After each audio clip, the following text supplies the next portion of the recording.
Aujourd'hui, jeudi 4 mai, nous allons nous intéresser à l'année 1844. Quel lien avec le jugement de Dieu? Les 490 premières années de la prophétie des 2300 ans ont été désignées spécialement pour la nation juive de l'Antiquité à la venue du Messie. La dernière partie des 2300 ans concerne le peuple de Dieu, tant juif que gentil, ainsi que la purification du sanctuaire céleste et finalement la seconde venue de Christ. Les 490 premières années s'appliquent à la première venue du Messie et se terminent en l'an 34. Si l'on soustrait 490 ans à 2300 ans, on obtient 1810 ans. Ces 1810 ans s'appliquent au peuple de Dieu. Si nous commençons en l'an 34 et que nous ajoutons 1810 ans, nous arrivons en l'an 1844. À la lumière de la purification ou de la restauration de la vérité concernant le sanctuaire et le jugement céleste à la fin des temps, Dieu lance son appel final à toute l'humanité dans Apocalypse 14, les versets 6 et 7, pour qu'elle réponde à son amour, accepte sa grâce et mène une vie pieuse et obéissante. Lisons Lévitique 16, verset 16. Quelle était la raison de la purification du sanctuaire et qu'est-ce que cela nous apprend sur l'Évangile?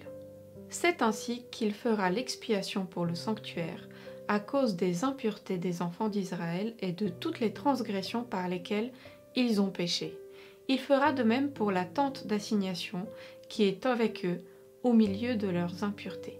À cause des péchés du peuple, le sanctuaire devait être purifié, ce qui ne se produisait qu'avec le sang des animaux. C'est la même chose pour nous. Nous avons besoin d'un sauveur dont la vie est symbolisée par les animaux immolés le jour des expiations comme seul moyen de délivrance lors du jugement. Lisons un autre passage de Lévitique, dans le chapitre 23, les versets 26 à 29. Qu'est-ce que Dieu a ordonné à son peuple de faire en ce jour de jugement et qu'est-ce que cela signifie pour nous aujourd'hui?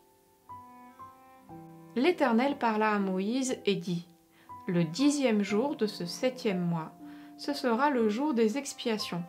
Vous aurez une sainte convocation, vous humilierez vos âmes et vous offrirez à l'Éternel des sacrifices consumés par le feu.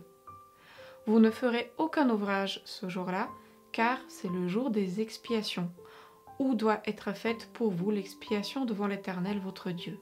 Toute personne qui ne s'humiliera pas ce jour-là sera retranchée de son peuple. » Les Israélites devaient humilier leurs âmes. Cette expression indique qu'ils devaient s'humilier et examiner leur cœur, confesser leurs péchés, se repentir et demander à Dieu de les purifier comme le grand prêtre purifiait le sanctuaire terrestre. Les chapitres prophétiques de Daniel 7 à Daniel 9 et Apocalypse 14 mettent particulièrement l'accent sur les appels urgents à se préparer à l'heure du jugement. Depuis 1844, nous vivons l'heure du jugement et le message du premier ange d'Apocalypse proclame « L'heure de son jugement est venue ». Comment donc aujourd'hui nous humilions-nous?